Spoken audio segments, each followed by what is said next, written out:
Okay, I was asked a question about this question, number 13 on page 217, out of the special angles section. The question actually takes you through step by step, but when I look at the diagram, even before I kind of read the parts A and B, I see that this triangle up here, triangle ADC, I believe it is, has one, two, three pieces of information in it. And to solve a right angle triangle, I need three pieces of information, including a side. Triangle ABC, I see has a right angle, has pi over 6. Obviously, I can find the third angle if I want to, but without a side, I can't solve it. So just from the diagram and the fact that the only given side was in this bigger triangle out here, I know I'm going to start by working with it. In this case, I'm going to solve for the shared side and then use that information to go further.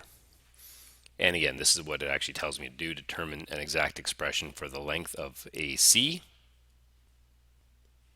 and then determine the exact expression for AB. So in triangle ADC, I want to find AC first. When I look at the angle I'm given, the side I want here is the adjacent. The side I know is the hypotenuse. And so cosine of that angle will be adjacent over hypotenuse. I've indicated x here as the unknown length, and the 60 is the hypotenuse. And then when I look at this angle, this is one of those, this ratio, this is one of those special angle ratios that I know.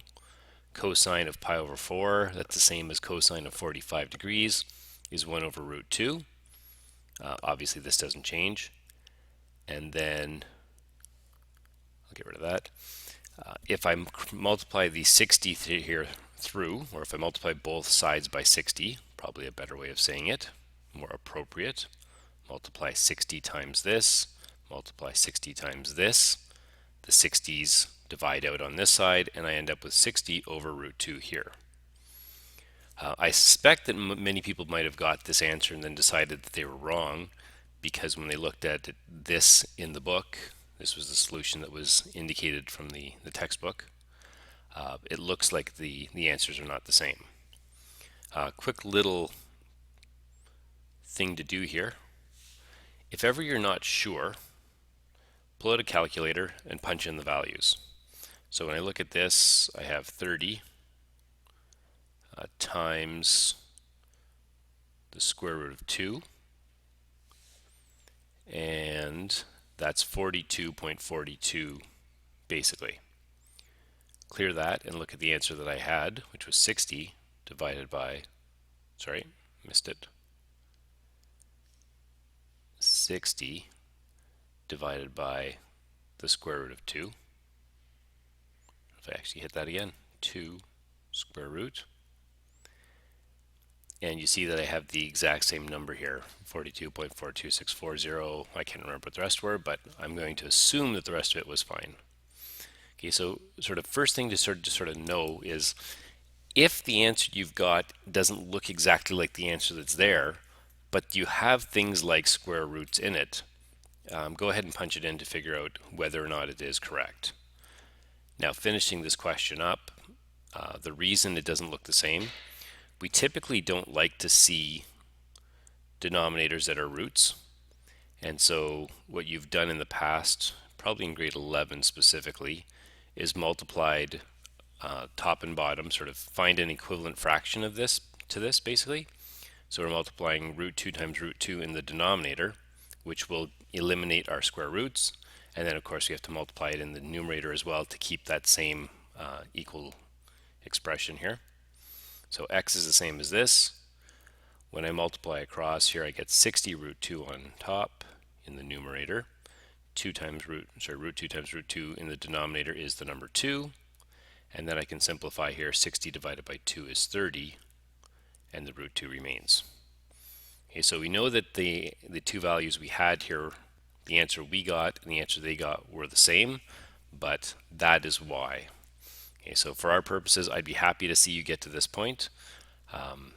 Again, No, just for your own purposes though, punch that into a calculator, just to verify if you're not as comfortable doing this series of steps.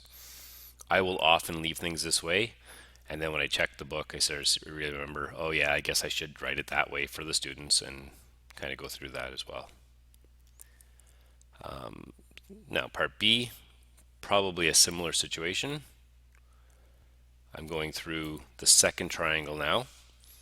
I have pi over 6 here, and so again, it's the adjacent that I'm looking for. Let's call it y this time. And the hypotenuse is the 30 root 2 that I found in the previous part of the question. And so adjacent is y, hypotenuse 30 root 2. And now if I start with the 30 root 2, I probably will end up with the same answer and not a variation of it. So here I'm going to multiply both sides by 30 root 2. I need to isolate the y, so I need to multiply by whatever's in the denominator here so I can get these two things to divide out. And now I have 30 root 2 times 30 root 6 divided by 2 is my y value. And again, these divide and simplify. 15 root 6 is my y value.